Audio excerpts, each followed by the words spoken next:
Vamos contigo. Buenos días, presidente. Nancy Flores, de la revista Contralínea. Buenos días a todas y a todos. Presidente, pues esta decisión que va a tomar hoy en la Suprema Corte de Justicia de la Nación, los 11 ministros, es muy importante. Hoy se va a decantar pues si estos ministros votan por un proyecto de nación como los corruptos gobiernos neoliberales que hemos tenido en el pasado, o si votan por el progresismo. En ese contexto, presidente, preguntarle pues acerca de estas decisiones que se tomaban en el pasado, decir que Alfredo Gutiérrez Ortiz Mena, el principal candidato a presidir el máximo Tribunal Constitucional de México, hombre cercano a Felipe Calderón, pues laboró de julio de 2008 a noviembre de 2012 en el Servicio de Administración Tributaria.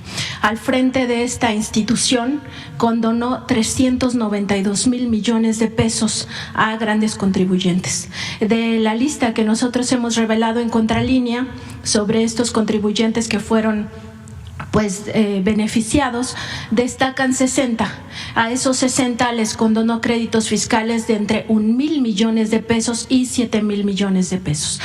Preguntarle pues por estas decisiones que se tomaban en los gobiernos pasados, específicamente el gobierno de Felipe Calderón, de siempre ayudar a los más ricos, a las transnacionales, fuera por la vía de los impuestos, por la vía de la privatización de las empresas públicas, como lo hizo con Luz y Fuerza del Centro, a costa del dolor de la mayoría de los mexicanos. Y en ese contexto también preguntarle sobre esta falacia que siempre andan diciendo, que el pobre es pobre porque quiere, porque no se esfuerza, cuando en realidad los gobiernos pasados pues contribuyeron y de manera muy grave a esta desigualdad social, a esta brecha social entre ricos y pobres, al beneficiar siempre a la clase empresarial. Bueno, las dos cosas que planteas son muy buenas. A mí me gustaría dar respuesta primero a tu última reflexión. Eso es parte del pensamiento conservador. Se afianzó mucho en el porfiriato, aunque viene de tiempo atrás, pero en el porfiriato se decía que era un asunto de la fortuna, de la suerte, que desde que existía el mundo habían quienes tenían la suerte de salir adelante y otros, la mayoría, que no iban a poder salir adelante. Es decir, que el que nace pobre muere pobre. El pensamiento conservador es eso. Nosotros pensamos distintos. Nosotros pensamos que tiene que ver con oportunidades y que tiene que ver con la movilidad social, que es responsabilidad del Estado o de los gobiernos, porque el más pobre, el hijo de un campesino, de un obrero, de un maestro, de un pequeño comerciante, con el estudio, con el trabajo, puede ascender en la escala social. Entonces, ellos cancelaron la movilidad social. Dijeron, no, pueden los pobres salir de pobres. Incluso se llegó a pensar, en el auge del pensamiento neoliberal recientemente, de que los que no entraban en una sociedad de consumo, los que no participaban en el mercado, pues tenían que desaparecer y que no había problema. Lo más inhumano que se pensara. Por eso digo que aquí el neoliberalismo y el neoporfirismo no pudieron con nuestras culturas. Por eso hablo de la grandeza cultural de México, porque todo eso se resistió. Hay un mensaje, y ojalá y lo rescatemos, nada más que va a estar difícil, de una señora, ayer lo vi o antier, que dice eso, de que el pobre es pobre, lo mismo porque no trabaja o porque vive del gobierno, y hay en el mismo mensaje la respuesta, que es muy buena. A ver si me acuerdo de...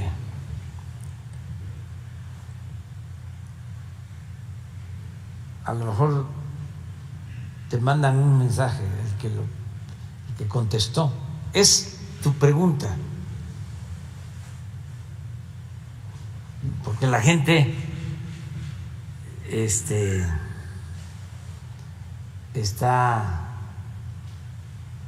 muy presente. Es uno que a veces es también religioso. Bueno,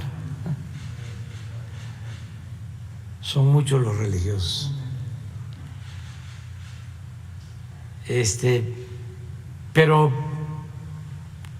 es ese pensamiento. ¿Sabes dónde trato yo ese asunto? En el último libro. ¿Sí?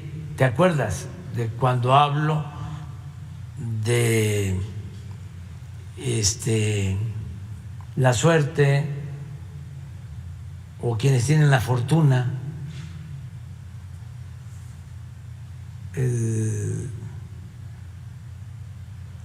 Creo que lo trato en la economía moral, sobre el pensamiento conservador. Pero bueno, la respuesta yo creo que más clara, contundente, es el ejemplo de nuestros paisanos migrantes.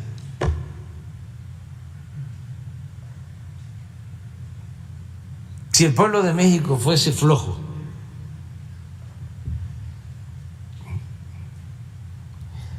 indolente, pues no saldría adelante en ninguna parte. ¿Y cómo es de que se van los mexicanos por necesidad a buscarse la vida a Estados Unidos y allá mejoran sus condiciones económicas, y hoy nos envían casi 60,000 millones de dólares?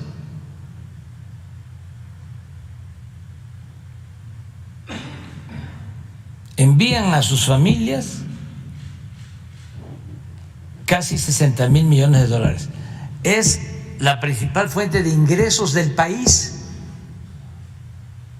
¿Qué demuestra esto? Pues que el pueblo de México es un pueblo trabajador, un pueblo que sale adelante donde hay oportunidades. Nada de que está condenado el pobre a morir pobre. No. Y si no hay explotación, y si hay buenos salarios, y se garantiza el estado de bienestar, claro que salimos adelante. México ya es no solo una potencia económica, México es de los países en la actualidad con mejor distribución del ingreso, con mejor distribución de la riqueza, es de los países con más felicidad, con más esperanza. Nos querían quitar hasta el derecho a la esperanza. No han podido, por eso ese coraje. Y tenemos que seguir adelante, ese es el pensamiento que tenemos que seguir enfrentando y no enfrascarnos en discusiones que no nos van a llevar a nada. Es como se dice en mi tierra y en mi agua, cuando alguien está muy cerrado, ya no hablemos, siga usted su camino. Ya es muy difícil, pues, que nos entendamos. Su hijo, quién sabe. Su hija, porque es una nueva generación. Pero ya el caso de usted ya está muy avanzado. Y así nos pasa a todos. Pero la gente humilde, imagínense la ingenuidad que hay. Es un libro en blanco, porque no tienen prejuicios. El que ya tiene un poco de nivel académico ya se siente que lo sabe todo.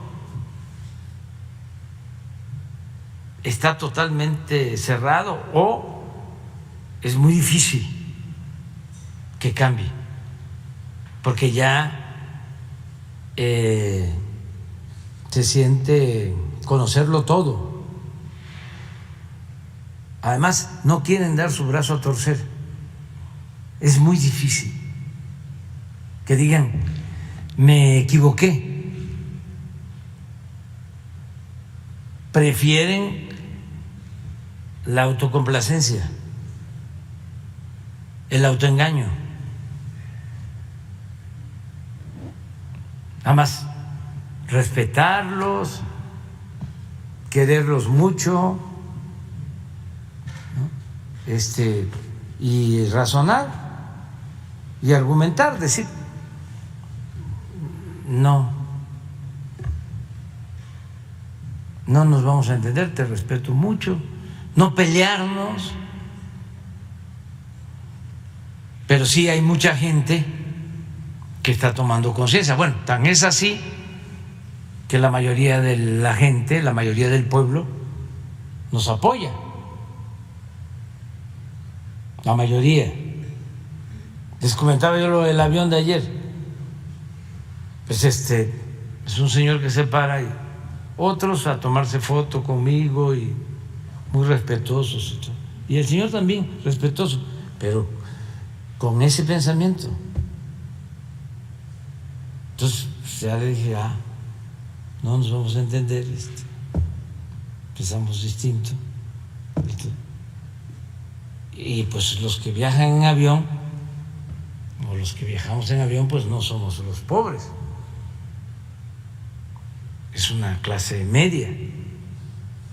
Y ahí, aplauso. No quiere decir toda la clase media, No, son sectores. Entonces, es cuestión de seguir adelante, orientando, informando y también no descartar que haya gente que cambie, porque pues también la realidad es muy fuerte, muy evidente. ¿Sabes cómo van a seguir? Este señor,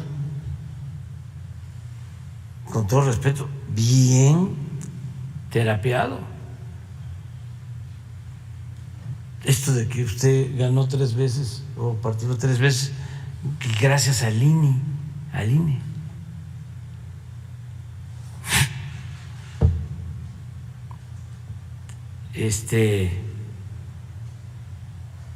y desconociendo pues que lo que se está buscando es precisamente que se afiance la democracia, que se profundice en el hábito democrático, que no haya imposiciones, que no haya fraudes.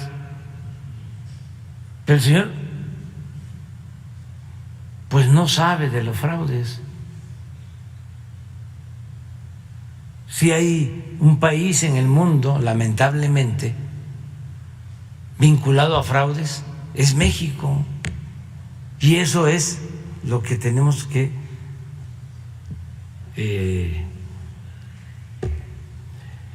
liquidar, acabar. Y por eso es una de las cosas pendientes que van a quedar. Una verdadera reforma democrática, porque la corrupción se gestó en México al amparo de la falta de democracia. Entonces sí es indispensable que haya democracia y que haya revocación del mandato y que no sean las élites las que decidan, que sea el pueblo, el soberano, y que valga lo mismo el voto de un acaudalado que el voto de una gente humilde. Eso es lo que hay que reforzar. Y lo otro que dices, pues también tienes razón, porque no sé si sea el más rico, eso ustedes lo van a investigar, no estoy sosteniendo eso, pero ese ministro fue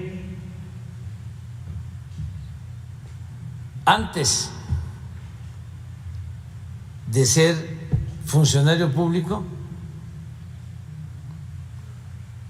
encargado de un despacho fiscal que defendía a empresas extranjeras. Luego entra con Fox como director jurídico del SAT. ¿Qué hizo Fox? Pues yo tengo la experiencia de que devolvió impuestos. Ya hablamos aquí de un juicio, no sé si de Jumex o del Valle,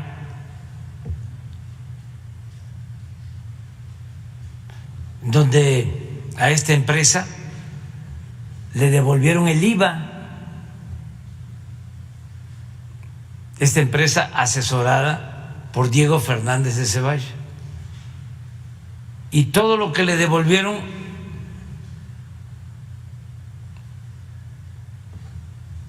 lo recogieron de los presupuestos de las participaciones federales a los estados. Como yo era jefe de gobierno, además de que protesté, pues me dolió mucho,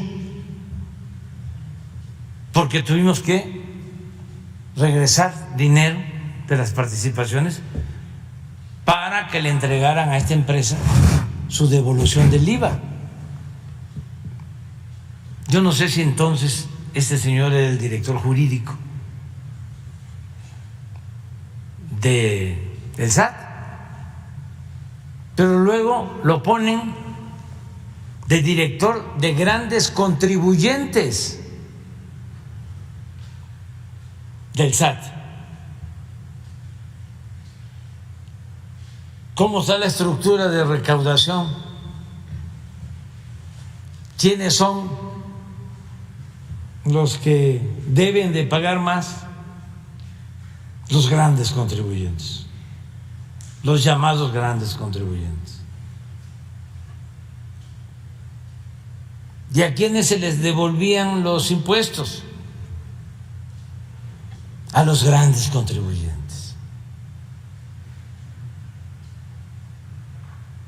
Y luego, director del SAT. En la época de los grandes contribuyentes y de las facturaciones falsas.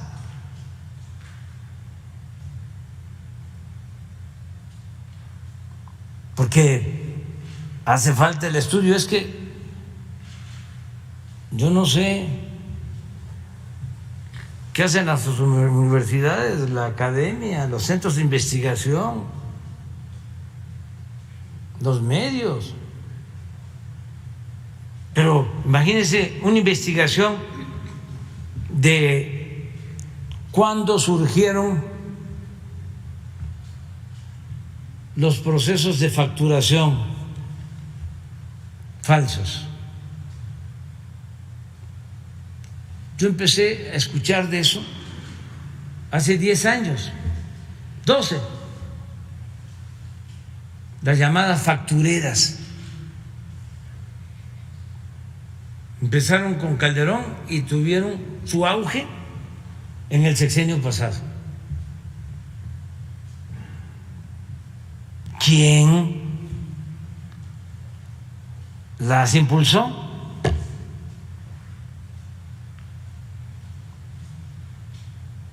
¿Cuánto fue el desfalco a la hacienda pública?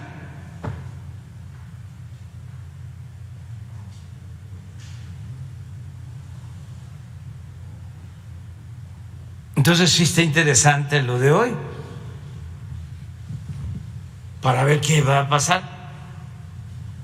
Pero ya les dije, si hasta los que nosotros propusimos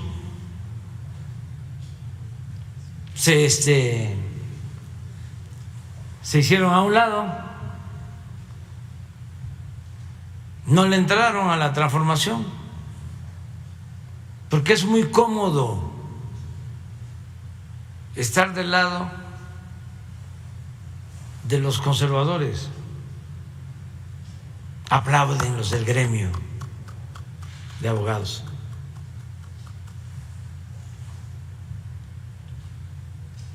Señor abogado, honorable jurisconsulto,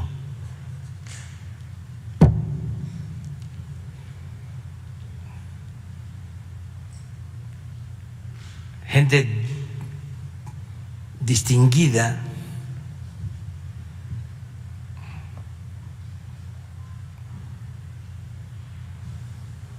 pues imagínense la fuerza que tenía ese gremio, que en la época de Salinas quitaron del Código Penal que la corrupción era delito grave. Lo quitaron del Código Penal. Es hasta ahora, con nuestras reformas, que ya es delito grave. Pero estos ministros regresaron, nos echaron para atrás el que la defraudación fiscal fuese delito grave con